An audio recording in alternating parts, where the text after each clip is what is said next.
अनोशो talk. Ashtavakra Mahageeta number 3।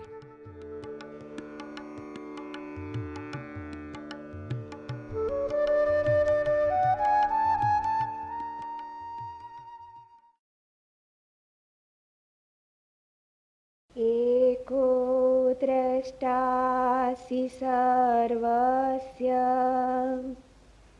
मुक्तप्रायोऽसि सर्वदा अयमेव हि ते बन्धो द्रष्टारं पश्यसीतरम् अहं कर्तेत्य अहं मानमहा कृष्णायिदंशित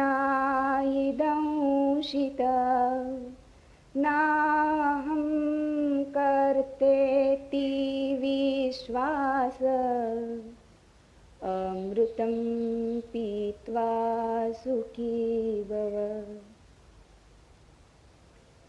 एको विशुद्धबोधोऽहम् इति निश्चयवन्निना प्रज्वाल्य यज्ञानगहनं वीतशोकसुखी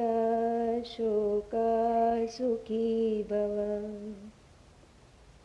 यत्र विश्वम् इदं भाति कल्पितं रज्जुसर्पवत्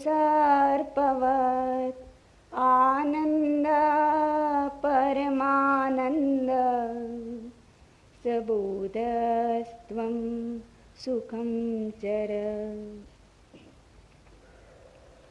मुक्ताभिमानी मुक्तो ये बद्धो बदाभिमान्यपि किं वदन्ति असत्येयं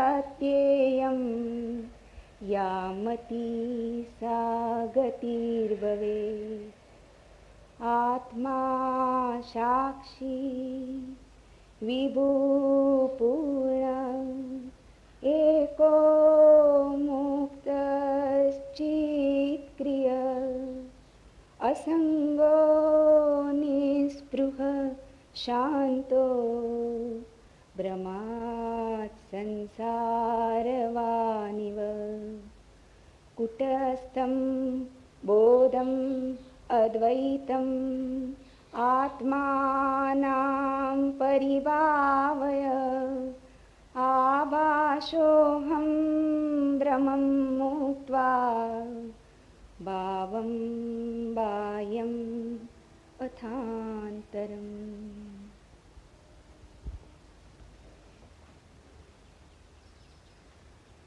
पहला सूत्र।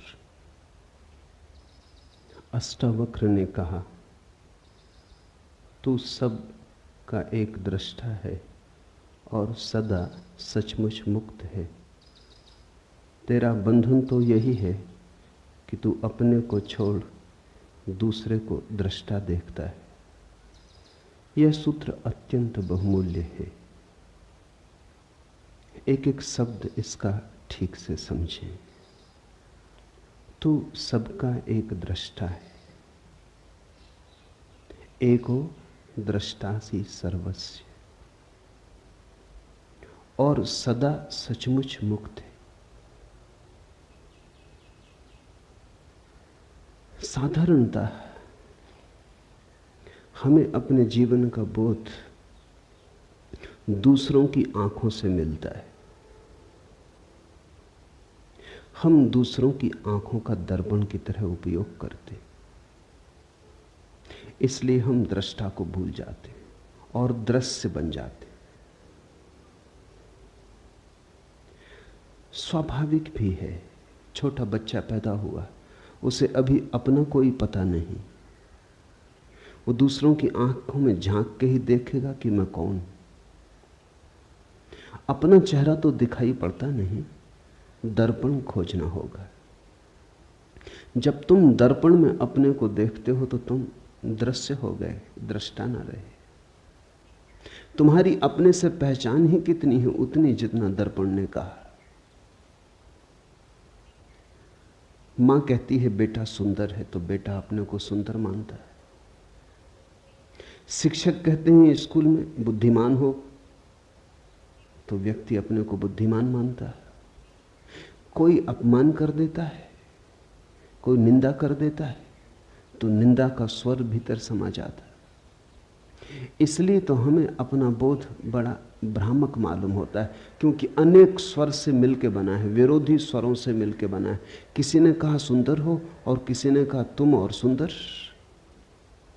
शकल तो देखो आईने में, दोनों स्वर भीतर चले गए, द्वंद्व पैदा हो गया। किसी ने कहा बड़े बुद्धिमान हो और किसी ने कहा तुम जैसा बुद्धू आदमी नहीं देखा। दोनों स्वर भीतर चले गए, दोनों भीतर जुड़ गए, बड़ी बेचैनी पैदा हो गई, बड़ा द्वंद्व पैदा हो गया। इसलिए तो तुम निश्चित नहीं हो कि तुम कौन हो। इतनी भीड़ तुमने इकट्ठी कर ली है मतों की, इतने दर्पणों में झांका है और सभी दर्पणों ने अलग अलग खबर दी। दर्पण तुम्हारे संबंध में थोड़ी खबर देते, दर्पण अपने संबंध में खबर देते। तुमने दर्पण देखे होंगे जिनमें तुम लंबे हो जाते, दर्पण देखे होंगे जिनमें तुम मोटे हो जाते, दर्पण देखे होंगे जिनमें तुम अति सुंदर दिखने लगते, दर्पण देखे होंगे जिनमें तुम अति कुरूप हो जाते, अष्टावक्र हो जाते। दर्पण में जो झलक मिलती है वो तुम्हारी नहीं है, दर्पण के अपने स्वभाव की है। विरोधी बातें इकट्ठी होती चली जाती। इन्हीं विरोधी बातों के संग्रह का नाम तुम समझ लेते हो मैं हूं। इसलिए तुम सदा कपते रहते हो, डरते रहते हो। लोक मत का कितना भय होता है। कहीं लोग बुरा ना सोचें, कहीं लोग ऐसा ना समझ लें कि मैं मूढ़ हूं, कहीं ऐसा ना समझ लें कि मैं असाधु हूं। लोग कहीं ऐसा ना समझ लें, क्योंकि लोगों के द्वारा ही हमने अपनी आत्मा निर्मित की है। गुरुजीएफ अपने शिष्यों से कहता था, अगर तुम्हें आत्मा को जानना हो तो तुम्हें लोगों को छोड़ना होगा।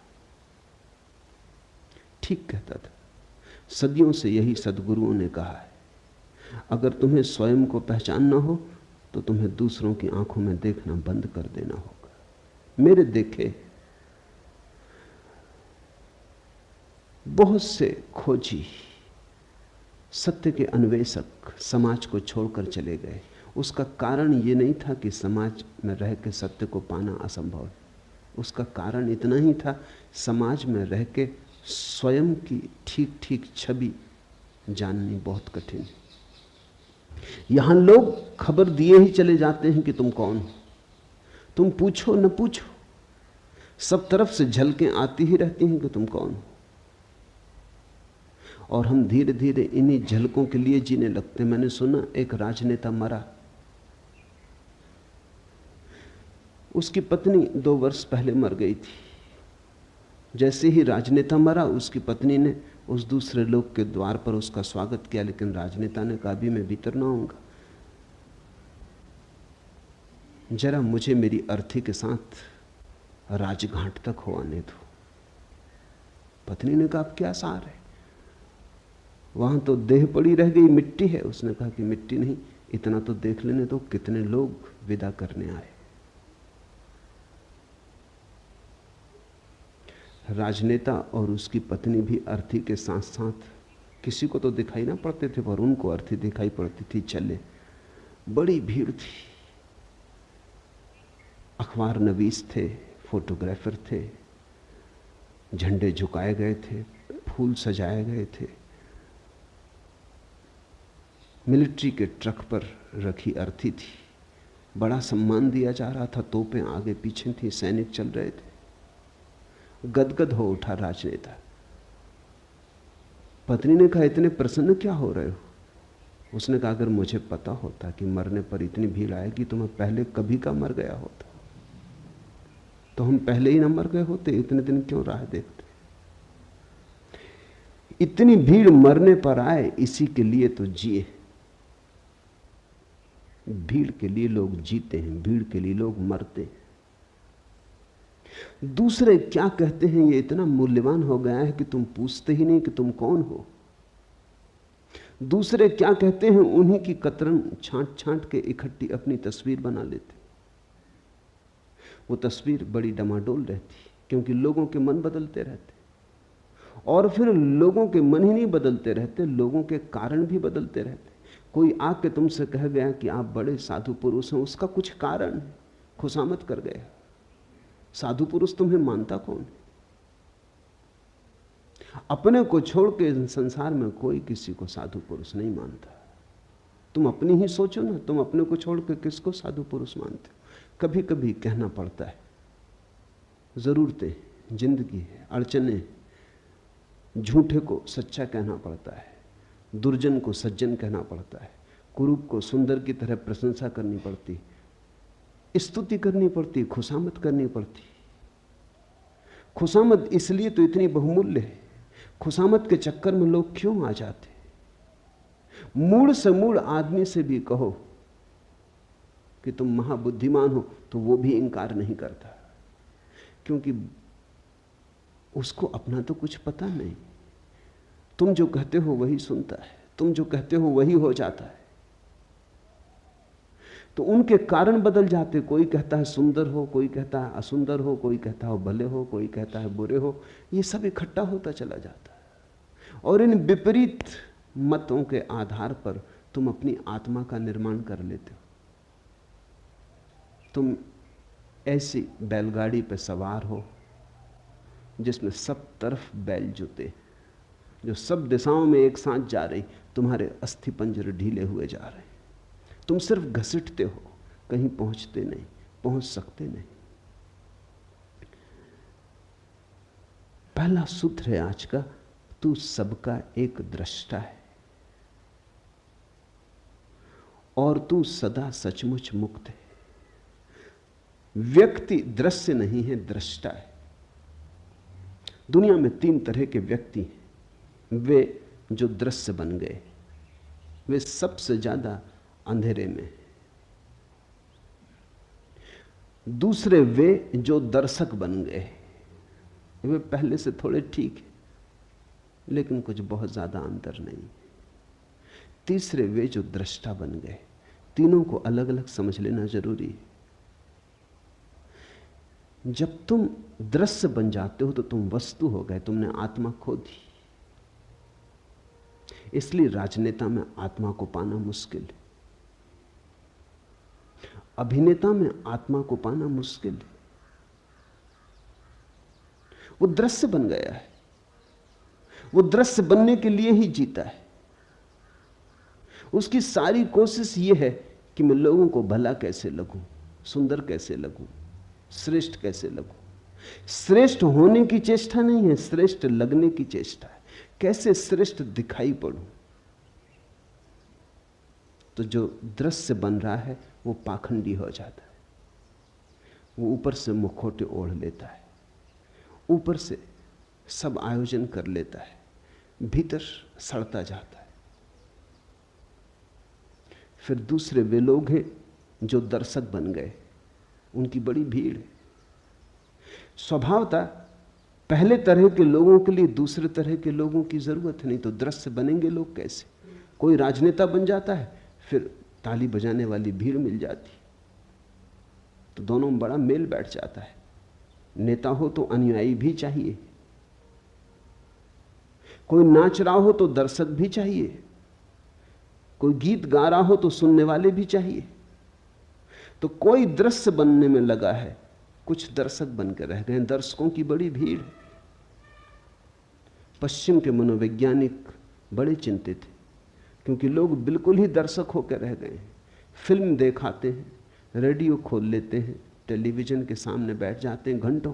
अमेरिका में करीब करीब औसत आदमी 6 घंटे रोज टेलीविजन देख रहा है। फुटबॉल का मैच हो देखाते हैं, कुश्ती हो रही हो तो देखाते हैं, क्रिकेट हो तो देखाते हैं, ओलंपिक हो तो देखाते हैं। बस सिर्फ देखने वाले रह गए, खड़े हैं दर्शक की तरह राह के किनारे, राहगीर। जीवन का जुलूस निकल रहा है, तुम देख रहे हो। कुछ हैं जो जीवन के जुलूस में सम्मिलित हो गए, वो जरा कठिन धंधा है, वहां बड़ी प्रतियोगिता है। जुलूस में सम्मिलित होना जरा मुश्किल है, बड़े संघर्ष और बड़े आक्रमण की जरूरत है। लेकिन जुलूस को देखने वालों की भी जरूरत है। वो किनारे खड़े देख रहे हैं, अगर वो ना हो तो जुलूस भी विदा हो जाए। तुम थोड़ा सोचो, अगर अनुयायी न चलें पीछे तो नेताओं का क्या हो? अकेले झंडा ऊंचा रहे हमारा, बड़े बुद्धू मालूम पड़े, बड़े पागल मालूम पड़े। राह किनारे लोग चाहिए, भीड़ चाहिए, तो पागलपन भी ठीक मालूम पड़ता है। तुम थोड़ा सोचो, कोई देखने ना आए और क्रिकेट का मैच होता रहे, मैच के प्राण निकल गए। मैच के प्राण मैच में थोड़ी, वो देखने जो लाखों लोग इकट्ठे होते हैं उनमें। और आदमी अद्भुत है, आदमी तो घुड़दौड़ देखने भी जाते। ये पूरा कोरेगांव पार्क घुड़दौड़ देखने वालों की बस्ती। ये बड़े हैरानी की बात है, आदमी को दौड़ाओ, कोई घोड़ा देखने नहीं आता। घोड़े दौड़ते हैं, आदमी देखने जाते हैं।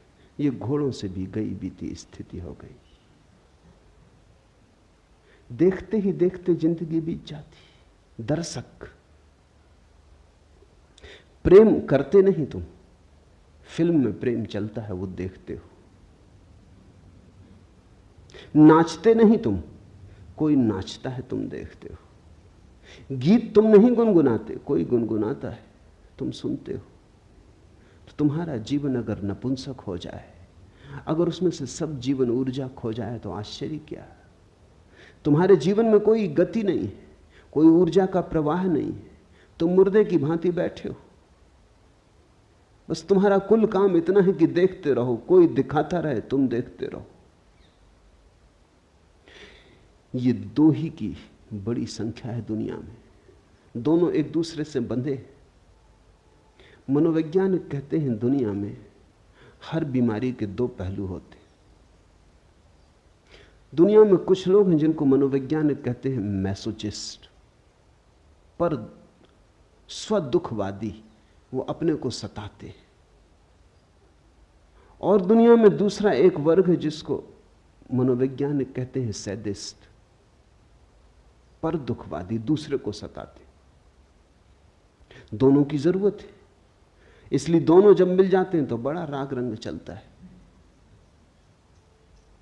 मनोवैज्ञानिक कहते हैं कि अगर पति दूसरों को सताने वाला हो और स्त्री खुद को सताने वाली हो, तो इससे बढ़िया जोड़ा और दूसरा नहीं होता। स्त्री अपने को सताने में मजा लेती है, पति दूसरे को सताने में मजा लेता है। राम मिलाई जोड़ी, कोई अंधा कोई कोढ़ी, मिल गए, बिल्कुल मिल गए, बिल्कुल ठीक बैठ गए। हर बीमारी के दो पहलू होते, दृश्य और दर्शक एक ही बीमारी के दो पहलू। स्त्रियां आमतौर से दृश्य बनना पसंद करती, पुरुष आमतौर से दर्शक बनना पसंद करते। मनोवैज्ञानिकों की भाषा में स्त्रियों को वो कहते हैं एग्जिबिशनिस्ट, नुमाइशी। उनका सारा रस नुमाइश बनने में। मुल्ला नसरुद्दीन मक्खियां मार रहा था, बहुत मक्खियां हो गई, तो पत्नी ने कहा इनको हटाओ। आईने के पास मक्खियां मार रहा था, बोला कि एक जोड़ा, दो मादाएं बैठी।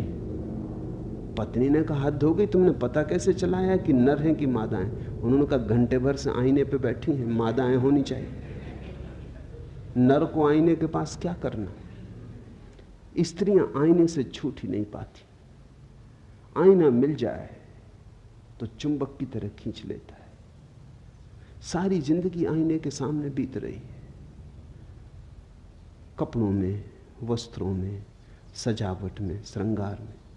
और बड़ी हैरानी की बात है, इतने सज धज के निकलती हैं, फिर कोई धक्का दे तो नाराज होती, कोई धक्का ना दे तो भी दुखी होंगी, क्योंकि धक्का देने के लिए इतना सज धजने का इंसान था, नहीं तो प्रयोजन क्या था?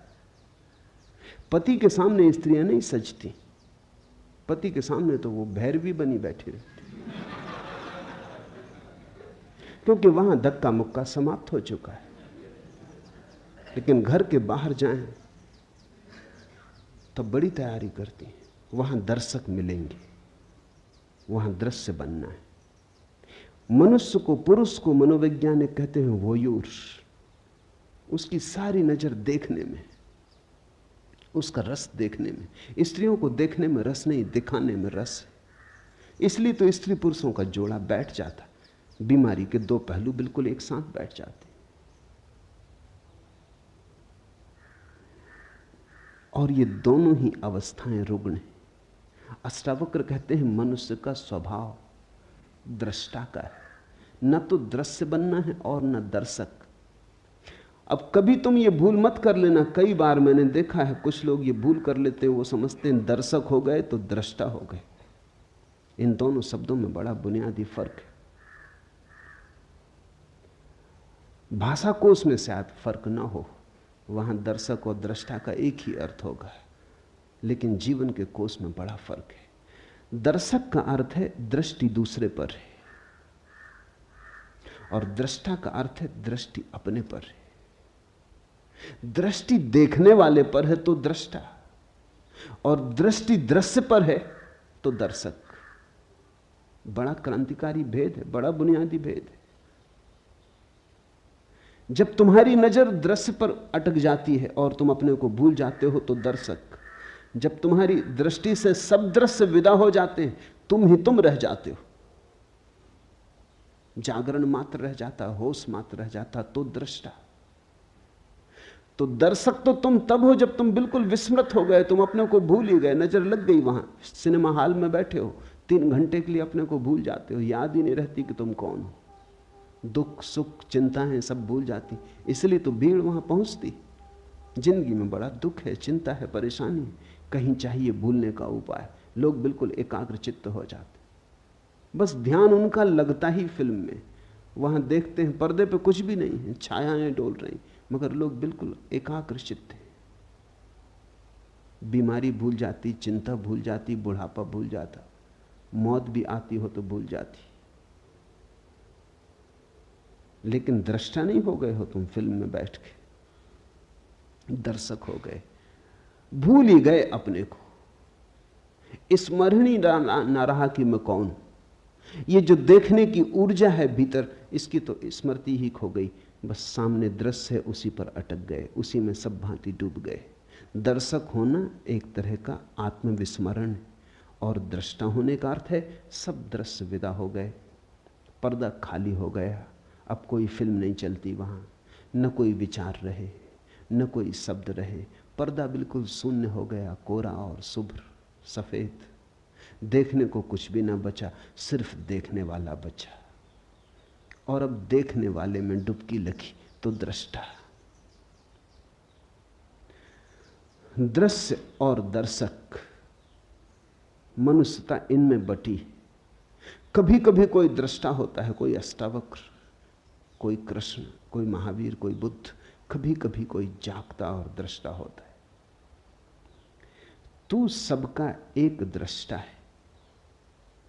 और इस सूत्र की खूबियां ये हैं कि जैसे ही तुम दृष्टा हुए, तुम्हें पता चलता है दृष्टा तो एक ही है संसार में, बहुत नहीं। दृश्य बहुत है, दर्शक बहुत है। अनेकता का अस्तित्व ही दृश्य और दर्शक के बीच है। वो झूठ का जाल है। दृष्टा तो एक ही है। ऐसा समझो कि चांद निकला, पूर्णिमा का चांद निकला, नदी पोखर में, तालाब सरोवर में, सागर में, सरिताओं में, सब जगह प्रतिबिंब बने। अगर तुम पृथ्वी पर घूमो और सारे प्रतिबिंबों का अंकन करो तो करोड़ों अरबों खरबों प्रतिबिंब मिलेंगे, लेकिन चांद एक है, प्रतिबिंब अनेक है। दृष्टा एक है, दृश्य अनेक है, दर्शक अनेक है। वो सिर्फ प्रतिबिंब है, वो छायाएं हैं।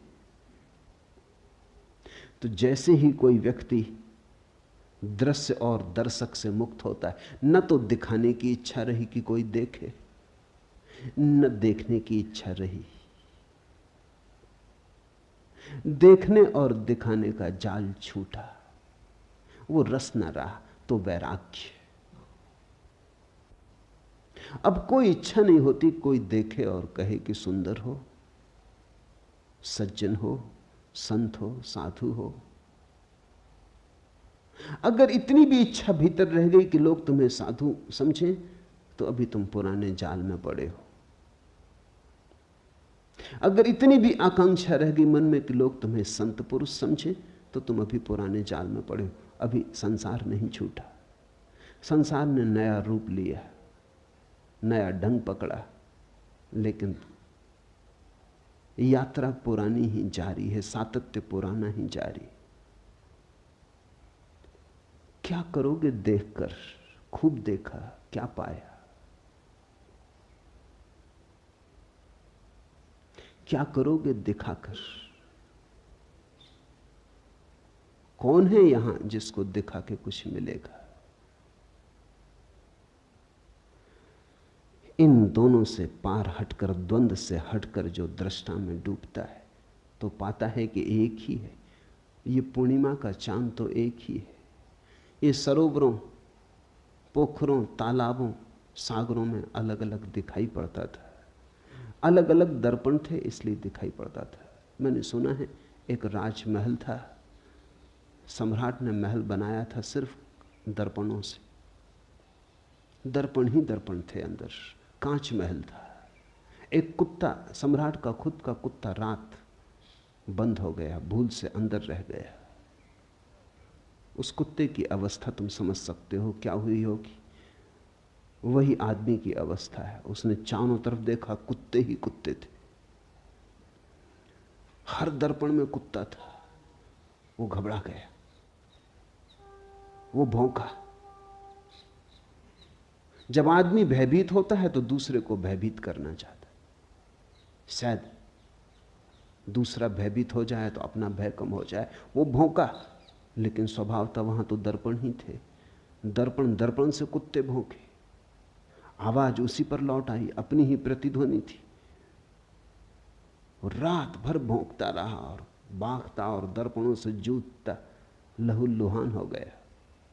वहां कोई भी न था, अकेला था। सुबह मरा हुआ पाया गया, सारे भवन में खून के चिन्ह थे। उसकी कथा आदमी की कथा है। यहां दूसरा नहीं, यहां अन्य है ही नहीं। जो है अनन्य है, यहां एक है। लेकिन उस एक को जब तक तुम भीतर से ना पकड़ लोगे, ख्याल में ना आएगा। तू सबका एक दृष्टा है और सदा सचमुच मुक्त है। अष्टावक्र कहते हैं सचमुच मुक्त है। इसे कल्पना मत समझना। आदमी बहुत अद्भुत है। आदमी सोचता है कि संसार तो सत्य है और ये सत्य की बातें सब कल्पना है। दुख तो सत्य मानता है, सुख की कोई किरण उतरे तो मानता है कोई सपना है, कोई धोखा है। मेरे पास लोग आते हैं, वो कहते हैं बड़ा आनंद मालूम हो रहा है। शक होता है ये कहीं भ्रम तो नहीं। दुख में इतने जन्मों जन्मों तक रहे कि भरोसा ही खो गया कि आनंद हो भी सकता है। आनंद असंभव मालूम होने लगा है। रोने का अभ्यास ऐसा हो गया है, दुख का ऐसा अभ्यास हो गया है, कांटों से ऐसी पहचान हो गई कि फूल अगर दिखाई भी पड़े तो भरोसा नहीं आता, लगता है सपना है, आकाश कुसुम, होगा नहीं, हो नहीं सकता। इसलिए अष्टावक्र कहते हैं सचमुच मुक्त है। व्यक्ति बंधा नहीं है। बंधन असंभव है क्योंकि केवल परमात्मा है, केवल एक है। न तो बांधने को कुछ है, न बंधने को कुछ है। तू सदा सचमुच मुक्त है। इसलिए अष्टावक्र जैसे व्यक्ति कहते हैं कि इसी क्षण चाहे तो मुक्त हो सकता है, क्योंकि मुक्त है ही। मुक्ति में कोई बाधा नहीं, बंधन कभी पड़ा नहीं, बंधन केवल माना हुआ है। तेरा बंधन तो यही है कि तू अपने को छोड़ दूसरे को दृष्टा देखता है। एको दृष्टासी सर्वस्य मुक्त प्रायो असि सर्वदा अयमेव ही ते बंधो दृष्टारम पश्य सीतरम। एक ही बंधन है, कि तू अपने को छोड़ दूसरे को दृष्टा देखता है, और एक ही मुक्ति है कि तू अपने को दृष्टा जान ले। तो इस प्रयोग को थोड़ा करना शुरू करें। देखते हैं, वृक्ष के पास बैठे हैं, वृक्ष दिखाई पड़ रहा है, तो धीरे धीरे वृक्ष को देखते देखते उसको देखना शुरू करें जो वृक्ष को देख रहा है। जरा से हेरफेर की बात है। साधारणता चेतना का तीर वृक्ष की तरफ जा रहा है, इस तीर को दोनों तरफ जाने दें, इसका फल दोनों तरफ कर लें। वृक्ष को भी देखें और साथ ही चेष्टा करें उसको भी देखने की जो देख रहा है। देखने वाले को न भूलें, देखने वाले को पकड़ पकड़ लें, बार बार भूलेगा, पुरानी आदत है, जन्मों की आदत है, भूलेगा, लेकिन बार बार देखने वाले को पकड़ लें। जैसे जैसे देखने वाला पकड़ में आने लगेगा, कभी कभी क्षण भर को ही आएगा, लेकिन क्षण भर को ही पाएंगे एक अपूर्व शांति का उदय हुआ, एक आशीष बरसा, एक सौभाग्य की किरण उतरी। एक क्षण को भी अगर ऐसा होगा तो एक क्षण को भी मुक्ति का आनंद मिलेगा, और वो आनंद तुम्हारे जीवन के स्वाद को और जीवन की धारा को बदल देगा। शब्द नहीं बदलेंगे तुम्हारे जीवन की धारा को, शास्त्र नहीं बदलेंगे, अनुभव बदलेगा, स्वाद बदलेगा। यहां मुझे सुन रहे हैं, दो तरह से सुना जा सकता है। सुनते वक्त मैं जो बोल रहा हूं अगर उस पर ही ध्यान रहे और तुम अपने को भूल जाओ, तो फिर तुम दृष्टा ना रहे, श्रोता ना रहे, श्रावक ना रहे। तुम्हारा ध्यान मुझ पे अटक गया तो तुम दर्शक हो गए। आंख से ही दर्शक नहीं हुआ जाता, कान से भी दर्शक हुआ जाता है।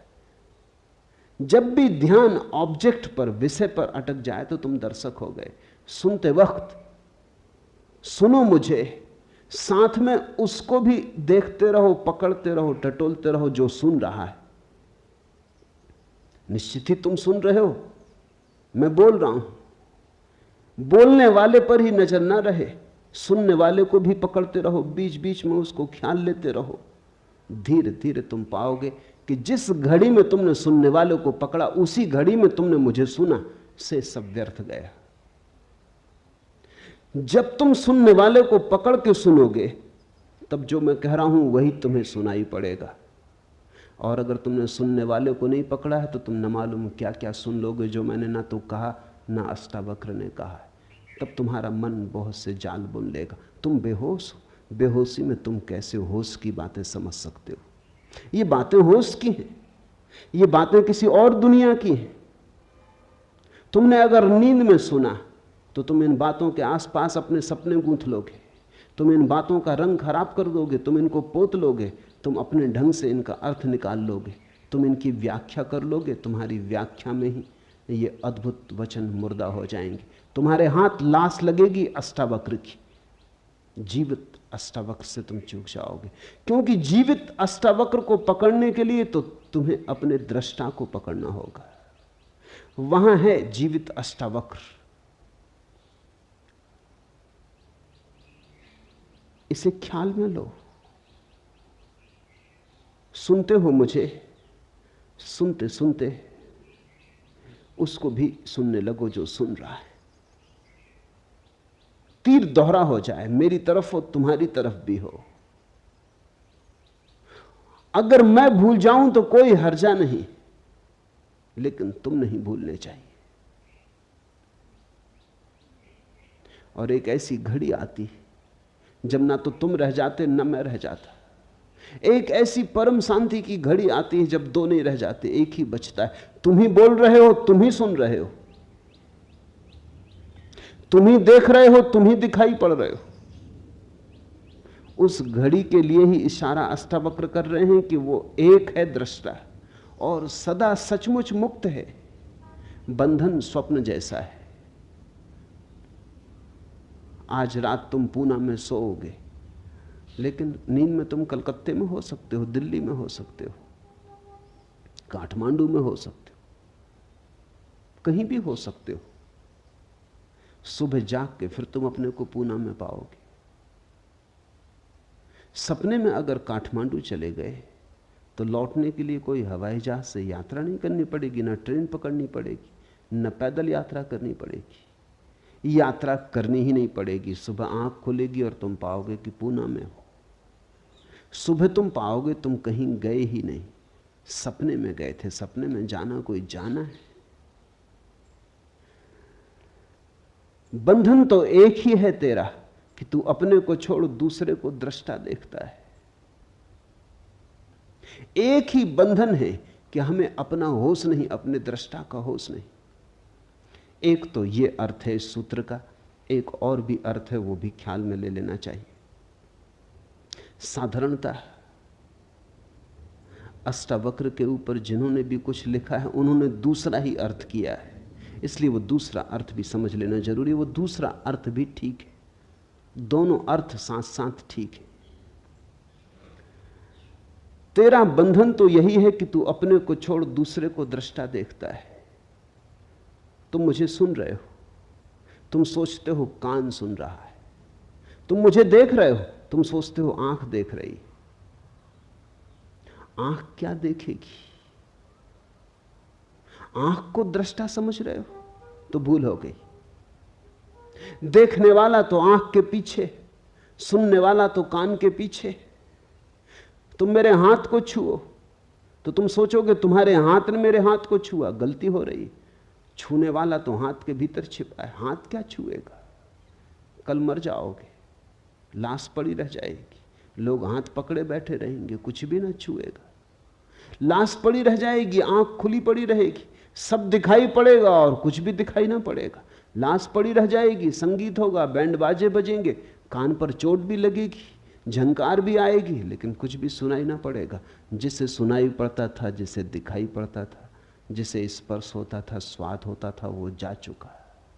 इंद्रियां नहीं अनुभव लाती, इंद्रियों के पीछे छिपा हुआ कोई। तो दूसरा अर्थ इस सूत्र का है कि तुम अपने को ही दृष्टा जानना, शरीर को मत जान लेना, आंख को, कान को, इंद्रियों को मत जान लेना, भीतर की चेतना को ही दृष्टा जानना।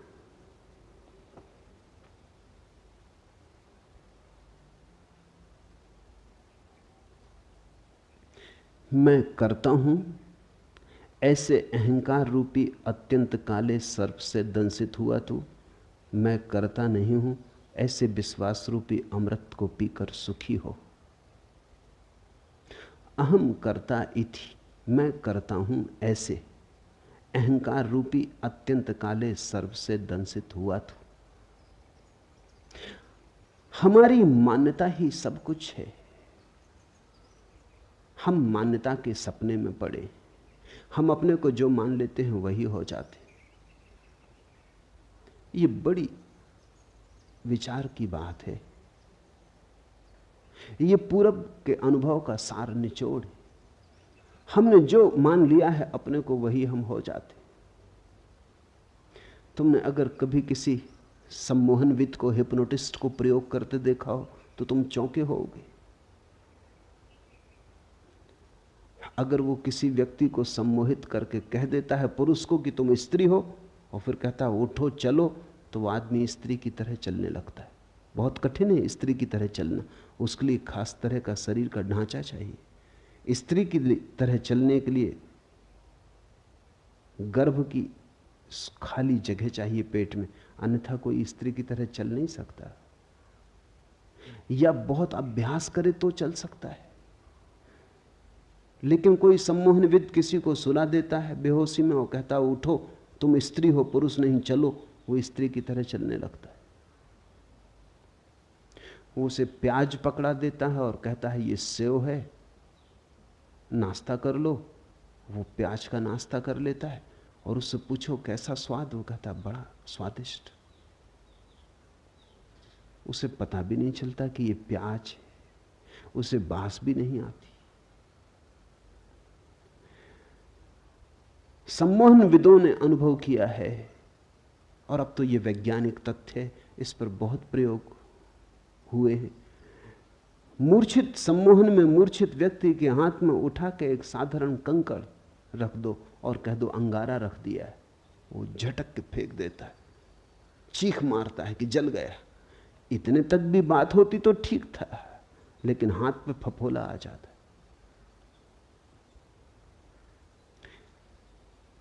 तुमने खबर सुनी होगी लोगों की कि जो आग पर चल लेते वो भी सम्मोहन की गहरी अवस्था है। अगर तुमने ऐसा मान लिया कि नहीं जलूंगा तो आग भी नहीं जलाती। मानने की बात है, अगर जरा भी संदेह रहा तो मुश्किल हो जाएगी, तो जल जाओगे।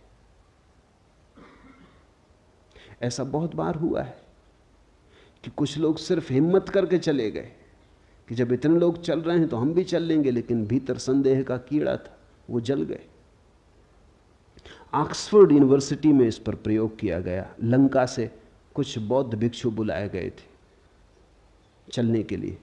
वो बुद्ध पूर्णिमा को हर वर्ष बुद्ध की स्मृति में आग पर चलते। वो बात बिल्कुल ठीक है, बुद्ध की स्मृति में आग पर चलना चाहिए, क्योंकि बुद्ध की कुल स्मृति इतनी है कि तुम देह नहीं हो। तो जब हम देह ही नहीं है तो आग हमें कैसे जलाएगी? कृष्ण ने गीता में कहा है, न आग तुझे जला सकती, न शस्त्र तुझे छेद सकते। नैनम छिदंती शस्त्राणि नाहम दहती पावका। नहीं आग तुझे जलाएगी, नहीं शस्त्र तुझे छेद सकते। तो बुद्ध पूर्णिमा के दिन श्रीलंका में बौद्ध भिक्षु आग पर चलते। उन्हें निमंत्रित किया गया, वो ऑक्सफोर्ड में भी चले। जब वो ऑक्सफोर्ड में चल रहे थे तो एक भिक्षु जल गया। कोई 20 भिक्षु चले, एक भिक्षु जल गया। खोजबीन की गई कि बात क्या हुई। वो भिक्षु सिर्फ इंग्लैंड देखने आया था, उसे कोई भरोसा नहीं था कि वो चल पाएगा। उसकी मर्जी कुछ और थी, वो तो सिर्फ यात्रा करने आया था। उसकी तो आकांक्षा इतनी थी कि इंग्लैंड देख लेंगे, और उसने सोचा जब ये 19 लोग नहीं जलते तो मैं क्यों जलूंगा। मगर भीतर संदेह का कीड़ा था, वो जल गया। और वहीं उसी रात दूसरी घटना घटी कि एक प्रोफेसर, ऑक्सफोर्ड यूनिवर्सिटी का प्रोफेसर, जिसने कभी ये घटना न देखी थी न सुनी थी, वो सिर्फ बैठ के देख रहा था। उसे देख के इतना भरोसा आ गया कि वो उठा और चलने लगा और चल गया। न तो वो बौद्ध था, न धार्मिक था, उसे तो कुछ पता ही नहीं था। उसे तो सिर्फ इतने लोगों का चलना देख के ये लगा, ये भाव ऐसी गहनता से उठा, ये श्रद्धा इतनी सघन हो गई कि वो उठा एक गहन आनंद भाव में और नाचने लगा आग पर। भिक्षु भी चौंके, क्योंकि भिक्षुओं को तो ये ख्याल था कि बुद्ध भगवान उन्हें बचा रहे। ये आदमी तो कोई बौद्ध नहीं है, ये तो अंग्रेज था और धार्मिक भी नहीं था, चर्च भी नहीं जाता था, तो क्राइस्ट भी इसकी फिक्र नहीं करेंगे। बुद्ध से तो कुछ लेना देना है नहीं, इसका तो कोई भी मालिक नहीं था, सिर्फ श्रद्धा। हम जो मानते हैं गहन श्रद्धा में वही हो जाते हैं।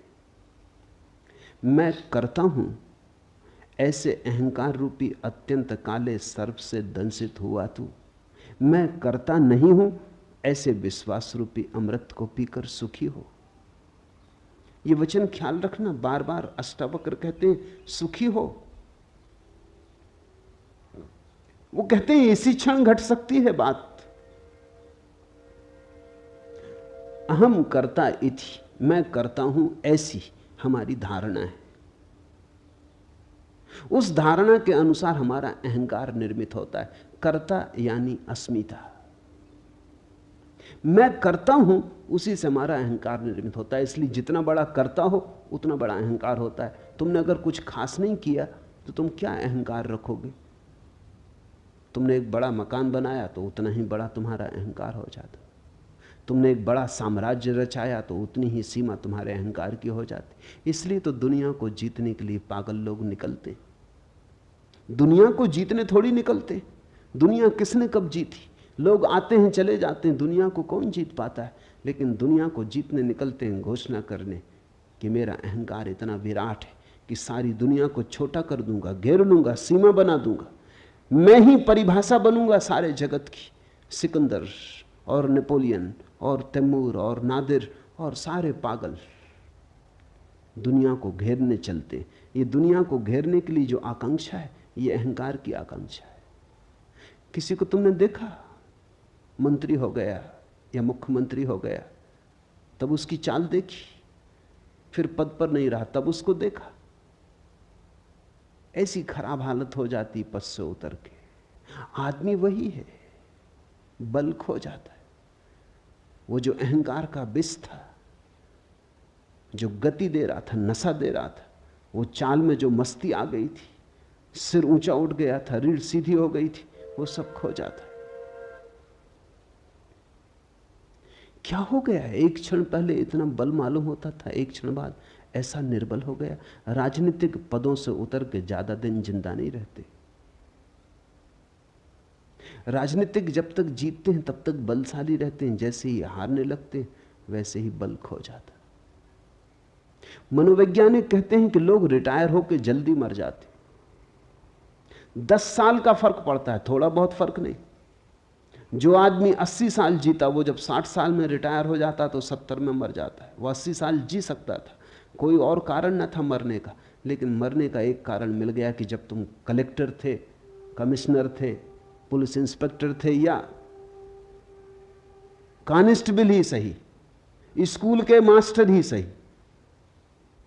स्कूल के मास्टर की भी अकड़ होती, उसकी भी एक दुनिया होती। 30-40 लड़कों पर तो रोब बांधे ही रखता है, उनको तो दबाए ही रखता है, वहां तो सम्राट ही होता है।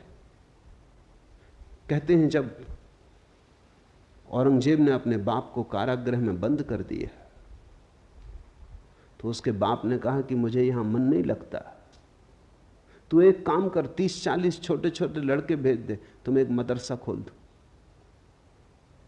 कहते हैं औरंगजेब ने कहा कि बाप जेल में तो पड़ गया है, लेकिन पुरानी सम्राट होने की अकड़ नहीं जाती, तो 30-40 लड़कों पे ही अब मालकियत करेगा। उसने इंतजाम कर दिया। छोटा छोटा स्कूल का मास्टर भी 30-40 लड़कों की दुनिया में तो राजा है। बड़े से बड़े राजा को भी इतना बल कहां होता है। कहो उठो तो उठते हैं लोग, कहो बैठो तो बैठते हैं लोग, सब उसके हाथ में। स्कूल का मास्टर ही सही, कलेक्टर हो, डिप्टी कलेक्टर हो, मिनिस्टर हो, कोई भी हो, जैसे ही रिटायर होता है वैसे ही बल खो जाता। अब कोई रास्ते पे नमस्कार नहीं करता, अब कहीं भी उसकी कोई सार्थकता नहीं मालूम होती, वो फिजूल मालूम पड़ता है, जैसे कूड़े के ढेर पर फेंक दिया गया या कबाड़ खाने में डाल दिया गया। अब उसकी कहीं कोई जरूरत नहीं, जहां भी जाता है लोग उसको सहते, मगर उनके भाव से पता चलता है कि अब जाओ, भी क्षमा करो, अब यहां किस लिए चले आए, अब दूसरा काम करने दो। वही लोग जो उसकी खुशामद करते थे रास्ते से कन्नी काट जाते, वही लोग जो उसके पैर दाबते थे अब दिखाई नहीं पड़ते। अचानक उसके अहंकार का गुब्बारा सिकुड़ जाता है, जैसे गुब्बारा फूट गया, हवा निकलने लगी, पंचर हो गया, सिकुड़ने लगता है। जीने में कोई अर्थ नहीं मालूम होता, मरने की आकांक्षा पैदा होने लगती। वो सोचने लगता है मर ही जाऊं, क्योंकि अब क्या सहार। रिटायर होकर लोग जल्दी मर जाते, क्योंकि उनके जीवन का सारा बल तो उनके साम्राज्यों में था। कोई हेड क्लर्क था तो 10-5 क्लर्कों को ही सता रहा था। इससे कोई फर्क नहीं पड़ता कि तुम कौन हो, तुम चपरासी सही, मगर चपरासी की भी अकड़ होती। जब जाओ दफ्तर में अंदर तो चपरासी को बैठो, स्टूल पे ही बैठा है बाहर, लेकिन उसकी अकड़ देखो, कहता ठहरो। मुल्ला नसरुद्दीन कांस्टेबल का काम करता था, एक महिला को तेजी से कार चलाते हुए पकड़ लिया, जल्दी से निकाली नोटबुक, लिखने लगा। महिला ने कहा सुनो, बेकार लिखा पढ़ी मत करो, मेयर मुझे जानते, मगर वो लिखते ही रहा। महिला ने कहा कि सुनते हो कि नहीं, चीफ मिनिस्टर भी मुझे जानते। मगर वो लिखते ही रहा। आखिर महिला ने आखिरी दांव मारा, उसने कहा सुनते हो कि नहीं, इंदिरा गांधी भी मुझे जानती। मुल्ला ने कहा बकवास बंद करो, मुल्ला नसरुद्दीन तुम्हें जानता है। उस महिला ने कहा कौन मुल्ला नसरुद्दीन, मतलब? उसने कहा मेरा नाम मुल्ला नसरुद्दीन, अगर मैं जानता हूं तो कुछ हो सकता है, बाकी कोई भी जानता रहे, भगवान भी तुम्हें जानता हो। ये रिपोर्ट लिखी जाएगी, ये मुकदमा चलेगा। हर आदमी की अपनी अकड़ है, कांस्टेबल की भी अपनी अकड़ है, उसकी भी अपनी दुनिया है, अपना राज्य, उसके भीतर फंसे कि वो सताएगा। अहंकार जीता है उस सीमा पर जो तुम कर सकते हो। इसलिए तुम देखना, अहंकारी आदमी हां कहने में बड़ी मजबूरी अनुभव करता है। तुम अपने में ही निरीक्षण करना। ये मैं कोई दूसरों को जांचने के लिए तुम्हें मापदंड नहीं दे रहा हूं, तुम अपना ही आत्मविश्लेषण करना। नहीं कहने में मजा आता है, क्योंकि नहीं कहने में बल मालूम पड़ता है। बेटा पूछता है मां से कि जरा बाहर खिलाऊं, वो कहता नहीं नहीं, अभी बाहर खेलने में कुछ हर्जा भी नहीं है। बाहर नहीं खेलेगा बेटा तो कहां खेलेगा? और मां भी जानती है कि जाएगा ही वो, थोड़ा शोरगुल मचाएगा, वो भी अपना बल दिखलाएगा, बलों की टक्कर होगी, थोड़ी राजनीति चलेगी, वो चीख पुकार मचाएगा, बर्तन पटकेगा, तब वो कहेगी अच्छा जा बाहर खेल। लेकिन वो जब कहेगी जा बाहर खेल, तब ठीक है, तब उसकी आज्ञा से जा रहा है।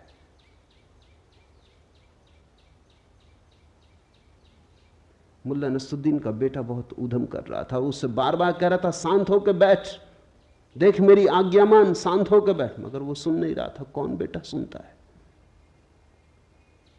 आखिर भन्ना के मुल्ला नसरुद्दीन ने कहा अच्छा अब कर जितना ऊधम करना, अब देख कैसे मेरी आज्ञा का उल्लंघन करता है। अब मेरी आज्ञा है, कर कितना ऊधम करना है, अब देखें कैसे मेरी आज्ञा का उल्लंघन करता है। नहीं जल्दी आती जवान पर रखिए। तुम जरा गौर करना, 100 में 90 मौकों पर जहां नहीं कहने की कोई भी जरूरत न थी, वहां भी तुम नहीं कहते हो। नहीं कहने का मौका तुम चूकते नहीं, नहीं कहने का मौका मिले तो झपट के लेते हो। हां कहने में बड़ी मजबूरी लगती, हां कहने में बड़ी दयनीयता मालूम होती। हां कहने का मतलब होता तुम्हारा कोई बल नहीं। इसलिए जो बहुत अहंकारी हैं वो नास्तिक हो जाते। नास्तिक का मतलब उन्होंने आखिरी नहीं कह दी, उन्होंने कह दिया ईश्वर भी नहीं, और की तो बात छोड़ो। नास्तिक का अर्थ है कि उसने आखिरी अल्टीमेट परम इंकार कर दिया। आस्तिक का अर्थ है उसने परम स्वीकार कर लिया, उसने हां कह दिया ईश्वर है। ईश्वर को हां कहने का मतलब है मैं ना रहा, ईश्वर को ना कहने का मतलब है बस मैं ही रहा, अब मेरे ऊपर कोई भी नहीं, मेरे पार कोई भी नहीं, मेरी सीमा बांधने वाला कोई भी नहीं। हमारा कर्तृत्व हमारे अहंकार को भरता है। इसलिए अष्टावक्र के सूत्र को ख्याल करना, मैं करता हूं, अहम कर्ता इति, ऐसे अहंकार रूपी अत्यंत काले सर्प से दंसित हुआ तो व्यर्थ ही पीड़ित और परेशान हो रहा है। ये पीड़ा कोई बाहर से नहीं आती, ये दुख हम जो झेलते हैं अपना निर्मित किया हुआ है। जितना बड़ा अहंकार उतनी पीड़ा होगी। अहंकार घाव है, जरा सी हवा का झोंका भी दर्द दे जाता है। निरअहंकारी व्यक्ति को दुखी करना असंभव है, अहंकारी व्यक्ति को सुखी करना असंभव है। अहंकारी व्यक्ति ने तय ही कर लिया कि अब सुखी नहीं होना है, क्योंकि सुख आता है हां भाव से, स्वीकार भाव से। सुख आता है ये बात जानने से कि मैं क्या हूं, एक बूंद हूं सागर में, सागर की एक बूंद हूं, सागर ही है, मेरा होना क्या है। जिस व्यक्ति को अपने न होने की प्रतीति सघन होने लगती है, उतने ही सुख के अंबार उस पर बरसने लगते हैं। जो मिटा वो भर दिया जाता है, जिसने अकड़ दिखाई वो मिट जाता है। मैं करता नहीं हूं, ऐसे विश्वास रूपी अमृत को पीकर तू सुखी हो। मैं करता नहीं हूं, ऐसे भाव को अष्टावक्र अमृत कहते। अहम न करता इति, यही अमृत है। इसका एक अर्थ और भी समझ लेना चाहिए। सिर्फ अहंकार मरता है, तुम कभी नहीं मरते।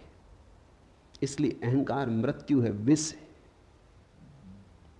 जिस दिन तुमने जान लिया कि अहंकार है ही नहीं, बस मेरे भीतर परमात्मा ही है, उसकी ही एक फैलाव, उसकी ही एक किरण, उसकी ही एक बूंद, फिर तुम्हारी कोई मृत्यु नहीं, फिर तुम अमृत हो। परमात्मा के साथ तुम अमृत हो, अपने साथ तुम मरण धर्मा हो। अपने साथ तुम अकेले हो, संसार के विपरीत हो, अस्तित्व के विपरीत हो, तुम असंभव युद्ध में लगे हो जिसमें हार सुनिश्चित है। परमात्मा के साथ सब तुम्हारे साथ है, जिसमें हार असंभव है, जीत सुनिश्चित है। सबको साथ लेके चल पड़ो। जहां सहयोग से घट सकता हो वहां संघर्ष क्यों करते हो? जहां झुक के मिल सकता हो वहां लड़के लेने की चेष्टा क्यों करते हो? जहां सरलता से, विनम्रता से मिल जाता हो वहां तुम व्यर्थ ही ऊधम क्यों मचाते हो? व्यर्थ का उत्पात क्यों करते हो? मैं करता नहीं हूं ऐसे विश्वास रूपी अमृत को पीकर सुखी हो। जनक ने पूछा है कैसे हम सुखी हो, कैसे सुख हो, कैसे मुक्ति मिले? कोई विधि नहीं बता रहे हैं अष्टावक्र। वो नहीं कह रहे हैं कि साधो इस तरह, वो कहते हैं देखो इस तरह, दृष्टि ऐसी हो। बस ये सारा दृष्टि का ही उपद्रव है। दुखी हो तो गलत दृष्टि आधार है, सुखी होना है तो ठीक दृष्टि। विश्वास रूपी अमृत को पीकर सुखी हो, इसमें विश्वास की भी परिभाषा समझने जैसी है। अविश्वास का अर्थ होता है तुम अपने को समग्र के साथ एक नहीं मानते, उसी से संदेह उठता है। अगर तुम समग्र के साथ अपने को एक मानते हो तो कैसा अविश्वास? जहां ले जाएगा अस्तित्व वही शुभ है। न हम अपनी मर्जी आए न अपनी मर्जी जाते, न तो हमें जन्म का कोई पता है क्यों जन्मे, न हमें मृत्यु का कोई पता है क्यों मरेंगे। न हमसे किसी ने पूछा जन्म के पहले कि जन्मना चाहते हो, न हमसे कोई मरने के पहले पूछेगा कि मरोगे, मरने की इच्छा है।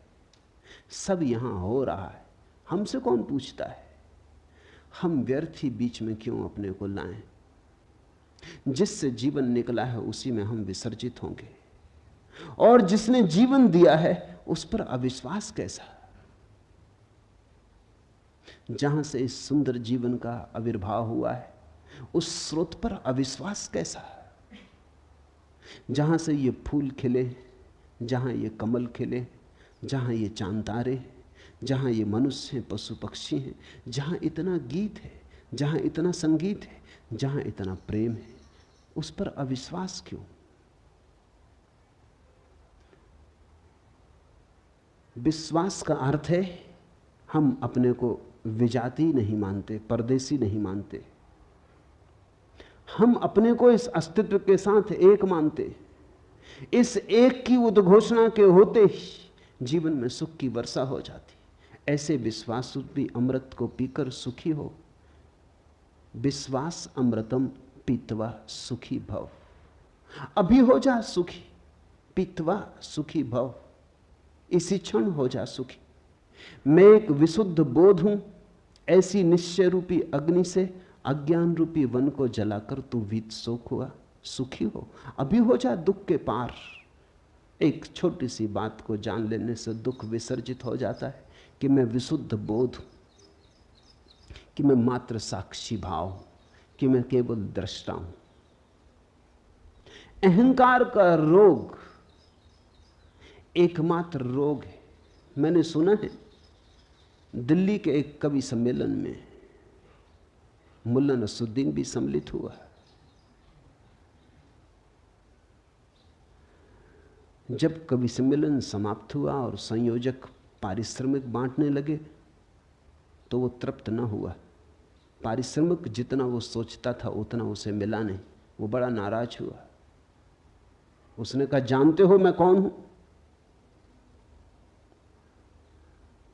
मैं पूना का कालिदास हूं। संयोजक भी छठे लोग रहे होंगे। उन्होंने कहा ठीक, लेकिन ये तो बताइए कि पूना के किस मोहल्ले के कालिदास हैं? मोहल्ले मोहल्ले में कालिदास है, मोहल्ले मोहल्ले में टैगोर है। हर आदमी यही सोचता है कि अनूठी अद्वितीय प्रतिभा है उसकी। अरब में कहावत है कि परमात्मा जब किसी आदमी को बनाता तो उसके कान में कह देता तुमसे बेहतर आदमी कभी बनाया ही नहीं, और ये सभी से कहता है। ये मजाक बड़ी गहरी है, और हर आदमी मन में यही ख्याल लिए जीता है कि मुझसे बेहतर आदमी कोई बनाया नहीं, मैं सर्वोत्कृष्ट कृति हूं। कोई माने न माने तो उनकी ना समझी, ऐसे मैं सर्वोत्कृष्ट कृति हूं। इस दंभ में जीता आदमी बड़े दुख पाता है, क्योंकि इस दंभ के कारण वो बड़ी अपेक्षाएं करता है जो कभी पूरी नहीं होंगी। उसकी अपेक्षाएं अनंत हैं, जीवन बहुत छोटा है। जिसने भी अपेक्षा बांधी वो दुखी होगा। इस जीवन को एक और ढंग से भी जीने की कला है, अपेक्षा शून्य, बिना कुछ मांगे जो मिल जाए उसके प्रति धन्यवाद से भरे हुए कृतज्ञ भाव से। वही आस्तिक की प्रक्रिया है। जो तुम्हें मिला है वो इतना है, मगर तुम उसे देखो तब ना। मैंने सुना है एक आदमी मरने जा रहा था। जिस नदी के किनारे वो मरने गया, एक सूफी फकीर बैठा हुआ था। उसने कहा क्या कर रहे हो? वो कूदने को ही था। उसने कहा रोको मत, बहुत हो गया, जिंदगी में कुछ भी नहीं, सब बेकार है। जो चाहा नहीं मिला, जो नहीं चाहा वही मिला। परमात्मा मेरे खिलाफ है तो मैं भी क्यों स्वीकार करूं ये जीवन? उस फकीर ने कहा ऐसा करो, एक दिन के लिए रुक जाओ, फिर मर जाना। इतनी जल्दी क्या? तुम कहते हो तुम्हारे पास कुछ भी नहीं। उसने कहा कुछ भी नहीं, कुछ होता तो मरने क्यों आता? उस फकीर ने कहा तुम मेरे साथ आओ, इस गांव का राजा मेरा मित्र है। वो ले गया फकीर को। फकीर उसे ले गया। उसने सम्राट के कान में कुछ कहा। सम्राट ने कहा 1 लाख रुपए दूंगा। उस आदमी ने इतनी सुना, फकीर ने क्या कहा कान में वो नहीं सुना। सम्राट ने कहा 1 लाख रुपए दूंगा। फकीर आया और उस आदमी के कान में बोला कि सम्राट तुम्हारी दोनों आंखें 1 लाख रुपए में खरीदने को तैयार, बेचते हो? उसने कहा क्या मतलब? आंख और बेच दूं? लाख रुपए में 10 लाख दे तो भी नहीं देने वाला। तो सम्राट के पास फिर गया। उसने कहा अच्छा 11 लाख देंगे। उस आदमी ने कहा छोड़ो जी, ये धंधा करने नहीं, आंख बेचेंगे क्यों? फकीर ने कहा कान बेचोगे, नाक बेचोगे? ये सम्राट हर चीज खरीदने को तैयार है और जो दाम मांगो देने को तैयार। उसने कहा नहीं, ये धंधा हमें करने नहीं है, बेचेंगे क्यों? उस फकीर ने कहा जरा देख, आंख तू 11 लाख में भी बेचने को तैयार नहीं, और रात तू मरने जा रहा था और कह रहा था कि मेरे पास कुछ भी नहीं। जो मिला है वो हमें दिखाई नहीं पड़ता। जरा इन आंखों को तो ख्याल करो, ये कैसा चमत्कार है। आंख चमड़ी से बनी, चमड़ी का ही अंग है, लेकिन आंख देख पाती कैसी पारदर्शी। असंभव संभव हुआ है। ये कान सूंघ पाते संगीत को, पक्षियों के कलरव को, हवाओं के मरमर को, सागर के शोर को। ये कान सिर्फ चमड़ी और हड्डी से बने। ये चमत्कार तो देखो। तुम हो, ये इतना बड़ा चमत्कार है कि इससे बड़ा और कोई चमत्कार क्या तुम सोच सकते हो? इस हड्डी मांस मज्जा की देह में चैतन्य का दिया जल रहा है। जरा इस चैतन्य के दिए का मूल्य तो आंको नहीं, लेकिन तुम्हारी इस पर कोई दृष्टि नहीं। तुम कहते हो हमें 100 रुपए की नौकरी मिलनी चाहिए थी, 90 रुपए की मिली, मरेंगे, आत्महत्या कर लेंगे। कि होना चाहिए था मिनिस्टर, केवल डिप्टी मिनिस्टर हो पाए, नहीं जिएंगे। कि मकान बड़ा चाहिए था, छोटा मिला, कोई सार रहने का नहीं।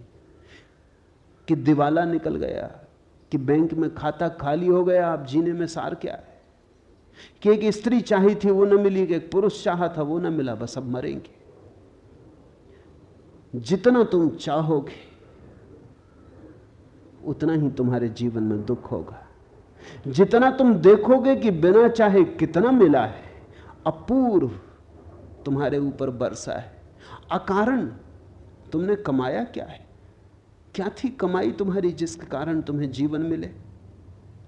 क्या है तुम्हारा अर्जन जिसके कारण क्षण भर तुम सूरज की किरणों में नाचो, चांद तारों से बात करो? क्या है कारण? क्या है तुम्हारा बल? क्या है प्रमाण तुम्हारे बल का कि हवाएं तुम्हें छुएं और तुम गुनगुनाओ, आनंद मग्न हो, कि ध्यान संभव हो सके? इसके लिए तुमने क्या किया है? यहां सब तुम्हें मिला है प्रसाद रूप, फिर भी तुम परेशान हो, फिर भी तुम कहे चले जाते हो, फिर भी तुम उदास हो। जरूर अहंकार का रोग खाए चला जा रहा है, वही सबको पकड़े हुए है। मैंने सुना है एक परिवार के सभी सदस्य फिल्मों में काम करते थे। एक बार परिवार का मुखिया अपने पारिवारिक डॉक्टर के पास आया और बोला, डॉक्टर साहब, मेरे बेटे को छूत की बीमारी, स्कारलेट फीवर, और वह मानता है कि उसने घर की नौकरानी को चूमा है। आप घबराइए नहीं, डॉक्टर ने सलाह दी, जवानी में खून जोश मारता ही है। आप समझे नहीं डॉक्टर, वो आदमी बोला और थोड़ा बेचैन होकर, सच बात यह है कि उसके बाद मैं भी उस लड़की को चूम चुका हूं। तब तो मामला कुछ गड़बड़ नजर आता है। डॉक्टर ने स्वीकार किया। अभी क्या गड़बड़ है डॉक्टर साहब? उसके बाद मैं अपनी पत्नी को भी 2 बार चूम चुका हूं। इतना सुनते ही डॉक्टर अपनी कुर्सी से उछल के चिल्लाया, तब तो मारे गए, तब तो ये वाहियात बीमारी मुझे भी लग चुकी होगी। वो उनकी पत्नी को चूम चुके। ऐसी बीमारी फैलती चली जाती। अहंकार छूत की बीमारी है। जब बच्चा पैदा होता है तो कोई अहंकार नहीं होता, बिल्कुल निरअहंकार, निर्दोष होता है। खुली किताब होता है, कुछ भी लिखावट नहीं होती, खाली किताब होता है। फिर धीरे धीरे अक्षर लिखे जाते, फिर धीरे धीरे अहंकार निर्मित किया जाता है। माँ बाप, परिवार, समाज, स्कूल, विश्वविद्यालय फिर उसके अहंकार को मजबूत करते चले जाते। ये सारी प्रक्रिया हमारे शिक्षण की और संस्कार की, सभ्यता और संस्कृति की बस एक बीमारी को पैदा करती, अहंकार को जन्माती। ये अहंकार फिर जीवन भर हमारे पीछे प्रेत की तरह लगा रहता है। अगर तुम धर्म का ठीक अर्थ समझना चाहो तो इतना ही है। समाज, संस्कृति, सभ्यता तुम्हें जो बीमारी दे देते हैं, धर्म उस बीमारी की औषधि है और कुछ भी नहीं। धर्म समाज विरोधी है, सभ्यता विरोधी है, संस्कृति विरोधी है। धर्म बगावत है, धर्म क्रांति है। धर्म की क्रांति का कुल अर्थ इतना ही है कि तुम्हें जो दे दिया है दूसरों ने, उसे किस भांति तुम्हें सिखाया जाए कि तुम उसे छोड़ दो, उसे पकड़ के मत चलो। वही तुम्हारी पीड़ा है, वही तुम्हारा नरक है। अहंकार के अतिरिक्त जीवन में और कोई बोझ नहीं है। अहंकार के अतिरिक्त जीवन में और कोई बंधन, जंजीर नहीं है। मैं एक विशुद्ध बोध हूं। ऐसी निश्चय रूपी अग्नि से अज्ञान रूपी वन को जलाकर तू वीत शोक हो, सुखी हो। अहंकार का अर्थ है अपने चैतन्य को किसी और चीज से जोड़ लेना। एक आदमी कहता है कि मैं बुद्धिमान हूं, तो उसने बुद्धिमानी से अपने अहंकार को जोड़ लिया, तो उसकी चेतना अशुद्ध हो गई। तुमने देखा, दूध में कोई पानी मिला देता है तो हम कहते हैं दूध अशुद्ध हो गया। लेकिन अगर पानी मिलाने वाला कहे कि हमने बिल्कुल शुद्ध पानी मिलाया है, तब भी तुम कहोगे अशुद्ध हो गया। शुद्ध पानी मिलाओ या अशुद्ध, ये थोड़ी सवाल है। पानी मिलाया, इससे कोई फर्क नहीं पड़ता कि तुमने शुद्ध पानी मिलाया, तो भी दूध तो अशुद्ध हो गया। और अगर गौर करो तो दूध ही अशुद्ध नहीं हुआ, पानी भी अशुद्ध हो गया। पानी और दूध दोनों शुद्ध थे, अलग अलग मिलके अशुद्ध हो गए। विपरीत और विजातीय और अन्य से मिलके उपद्रव होता है। चैतन्य जैसे ही अपने से भिन्न से मिल जाता है। तुमने कहा मैं बुद्धिमान, बुद्धि यंत्र है, उसका उपयोग करो, बुद्धिमान मत बनो। यही बुद्धिमानी है, बुद्धिमान मत बनो। तुमने कहा मैं बुद्धिमान, उपद्रव शुरू हुआ, दूध पानी से मिल गया। फिर तुम्हारी बुद्धि कितनी ही शुद्ध हो, इससे कोई फर्क नहीं पड़ता। तुमने कहा मैं चरित्रवान, दूध पानी से मिल गया। अब तुम्हारा चरित्र कितना ही शुद्ध हो, इससे कुछ फर्क नहीं पड़ता। दुष्चरित्र और सच्चरित्र दोनों के अहंकार होते। मैंने सुना है एक पुरानी कहानी कि जार के जमाने में रूस में साइबेरिया में 3 कैदी बंद थे और तीनों में सदा विवाद हुआ करता था कि कौन बड़ा अपराधी, और तीनों में सदा विवाद हुआ करता था कि कौन ज्यादा दिन से जेल भोग रहा है। जेल में अक्सर ये होता है, लोग वहां भी बढ़ा चढ़ा के बताते। ऐसे नहीं कि तुम अपना बैंक बैलेंस बढ़ा चढ़ा के बताते हो और मेहमान आ जाते हैं तो घर में पड़ोस से फर्नीचर मांग के वो गलीचे बिछा देते हो, तुम ही धोखा देते हो। ऐसा नहीं, ऐसा नहीं है कि तुम ही दूसरों को देख के खूब जोर जोर से हरे राम करने लगते हो कि कोई आ जाए तो प्रार्थना लंबी हो जाती है, पूजा की घंटियां जोर से बजने लगती हैं, कोई ना आए जल्दी निपटा लेते हो। ऐसा तुम ही करते हो, ऐसा नहीं है। मेहमान घर में हो तो तुम मंदिर चले जाते हो, क्योंकि मेहमानों पर धार्मिक होने का प्रभाव डालना है। कैदी भी कारागृह में इसी तरह करते। उन 3 कैदियों में विवाद होता था। एक दिन पहले कैदी ने कहा कि मैं जब जेल में आया था, जब मुझे साइबेरिया के जेल में डाला गया, तब मोटर गाड़ी नहीं चलती थी। दूसरे ने कहा इसमें क्या रखा है, मैं जब डाला गया तब बैलगाड़ी तक नहीं चलती थी। तीसरे ने कहा बैलगाड़ी क्या होती। वो ये सिद्ध करने की कोशिश कर रहे हैं कि कौन कितने प्राचीन समय से उस जेल में पड़ा हुआ। इसमें भी अहंकार है। मैंने सुना है एक जेल में एक नया अपराधी आया, जिस कोठरी में उसे भेजा गया था उस कोठरी में एक दादा पहले से ही जमे थे। उन दादा ने पूछा कि कितने दिन रहेगा। मैंने कहा कि ये कोई 20 साल की सजा हुई। तो उसने कहा तू दरवाजे पे रह, तुझे जल्दी निकलना पड़ेगा, तू दरवाजे के पास ही अपना बिस्तरा लगा ले। अपराधी का भी अहंकार है, बुरे के साथ भी आदमी अपने अहंकार को भरता है, भले के साथ भी भरता है। लेकिन दोनों स्थितियों में चैतन्य अशुद्ध हो जाता है। अष्टावक्र कहते हैं मैं एक विशुद्ध बोध हूं, न तो मैं बुद्धिमान हूं,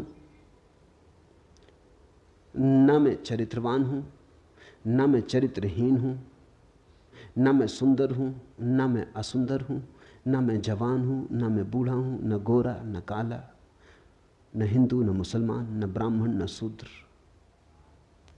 मेरा कोई तादात्म्य नहीं है, मैं इन सबको देखने वाला हूं। जैसे तुमने दिया जलाया अपने घर में, तो दिए की रोशनी टेबल पे भी पड़ती, कुर्सी पे भी पड़ती, दीवार पे भी पड़ती, दीवार घड़ी पे भी पड़ती, फर्नीचर पे, अलमारी पर, कालीन पर, फर्श पर, छप्पर पर, सब पे पड़ती। तुम बैठे तुम पे भी पड़ती। लेकिन ज्योति न तो दीवार है, न छप्पर है, न फर्श है, न टेबल है, न कुर्सी है। सब रोशन है उस रोशनी में, लेकिन रोशनी अलग है। शुद्ध चैतन्य तुम्हारी रोशनी है, तुम्हारा बोध है। वो बोध तुम्हारी बुद्धि पर भी पड़ता, तुम्हारी देह पर भी पड़ता, तुम्हारे कृत्य पर भी पड़ता, लेकिन तुम उनमें से कोई भी नहीं हो। जब तक तुम अपने को किसी से जोड़ के जानोगे तब तक अहंकार पैदा होगा। अहंकार है चेतना का किसी अन्य वस्तु से तादात्म्य। जैसे ही तुमने सारे तादात्म्य छोड़ दिए। तुमने कहा मैं तो बस शुद्ध बोध, मैं तो शुद्ध बोध हूं, शुद्ध बुद्ध हूं। वैसे ही तुम घर लौटने लगे, मुक्ति का क्षण करीब आने लगा। अष्टावक्र कहते हैं विशुद्ध बोध हूं ऐसी धारणा, अहम एका विशुद्ध बोधा इति। ऐसे निश्चय रूपी अग्नि से। ये क्या है निश्चय रूपी बात? सुन के ये निश्चय न होगा, केवल बुद्धि से समझ के ये निश्चय न होगा। ऐसा तो बहुत बार तुमने समझ लिया, फिर भूल जाते हो। अनुभव से ये निश्चय होगा। थोड़े प्रयोग करोगे तो निश्चय होगा, प्रतीति होगी तो निश्चय होगा, और निश्चय होगा तो क्रांति घटित होगी। अज्ञान रूपी वन को जलाकर तू वीत शोक हुआ, सुख को प्राप्त हो, सुखी हो। जिसमें यह कल्पित संसार रस्सी में सांप जैसा भासता है, तू वही आनंद परमानंद बोध है। अतएव तू सुखपूर्वक विचर। यहां दुख का कोई कारण ही नहीं। तुम नाहक एक दुख स्वप्न में दबे और परेशान हुए जा रहे हो। दुख स्वप्न तुमने देखा? अपने ही हाथ छाती पर रख के आदमी सो जाता है, हाथ के वजन से रात नींद में लगता है कि छाती पर कोई भूत प्रेत चढ़ा। अपने ही हाथ रखे हैं छाती पर, उनका ही वजन पड़ रहा है, लेकिन निद्रा में वही वजन भ्रांति बन जाता। या अपना ही तकिया रख लिया अपनी छाती पर, लगता पहाड़ गिर गया। चीखता चिल्लाता, चीख भी नहीं निकलती। हाथ पैर हिलाना चाहता, हाथ पैर भी नहीं हिलते, ऐसी घबराहट बैठ जाती। फिर जब नींद भी टूट जाती तो भी पाता पसीना पसीना है। नींद भी टूट जाती है, जाग भी जाता है, समझ भी लेता है कोई दुश्मन नहीं, कोई पहाड़ नहीं गिरा, अपना ही तकिया अपनी छाती पर रख लिया कि अपने ही हाथ अपनी छाती पर रख लिए थे। तो भी सांस धक धक चल रही, जैसे मीलों दौड़ के आया हो। सपना टूट गया, फिर भी अभी तक परिणाम जारी। जिसको हम ये संसार के दुख कह रहे हैं, वो हमारी ही बोध की भ्रांतियां हैं, जिसमें यह कल्पित संसार रस्सी में सांप जैसा भासता है। तुमने देखा कभी रस्सी पड़ी हो रास्ते पर अंधेरे में, बस सांप का ख्याल आ जाता, ख्याल आ गया तो रस्सी पर सांप आरोपित हो गया, भागे, चीख पुकार मचा दी। हो सकता दौड़ने में गिर पड़ो, हाथ पैर तोड़ लो, तो बाद में पता चले कि सिर्फ रस्सी थी, बेनाहक दौड़े। लेकिन फिर क्या होता, हाथ पैर तोड़ चुके। लेकिन अगर तुम्हारे पास थोड़ा सा भी बोध का दिया हो, प्रकाश हो थोड़ा, तो अंधेरे से अंधेरी रात में भी तुम बोध के दिए से देख पाओगे कि रस्सी रस्सी है, सर्प नहीं। इस बोध में ही आनंद और परमानंद का जन्म होता है। अतएव तू सुखपूर्वक विचर। तेरे पास सूत्र है, तेरे पास ज्योति है। ज्योति को तूने नाहक के पर्दों में ढांका। पर्दे हटा, घूंघट के पट खोल। विचार के, वासना के, अपेक्षा के, कल्पनाओं के, सपनों के पर्दे हटाओ। वही हैं घूंघट। घूंघट को हटाओ, खुली आंख से देखो। लोग बुर्के ओढ़े बैठे,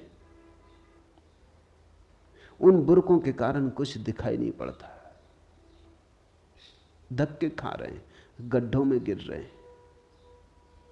वही आनंद परमानंद बोध है। अतएव तू सुखपूर्वक विचर।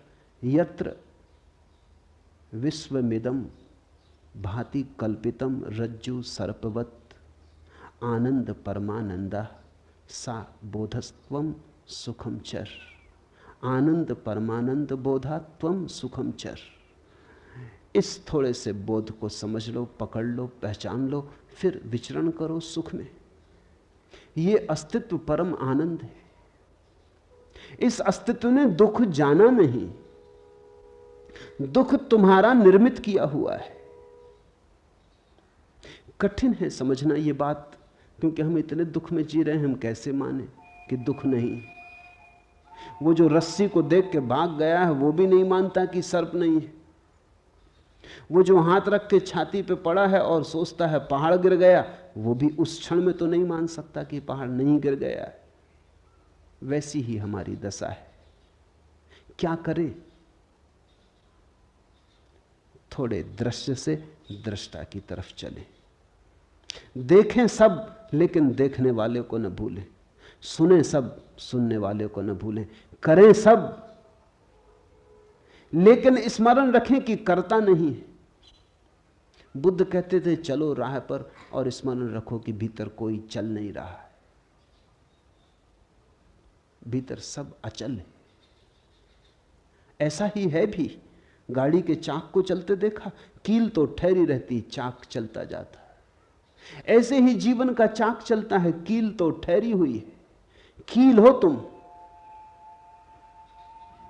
मुक्ति का अभिमानी मुक्त है और बद्ध का अभिमानी बद्ध, क्योंकि इस संसार में यह लोकोक्ति सच है कि जैसी मति वैसी गति।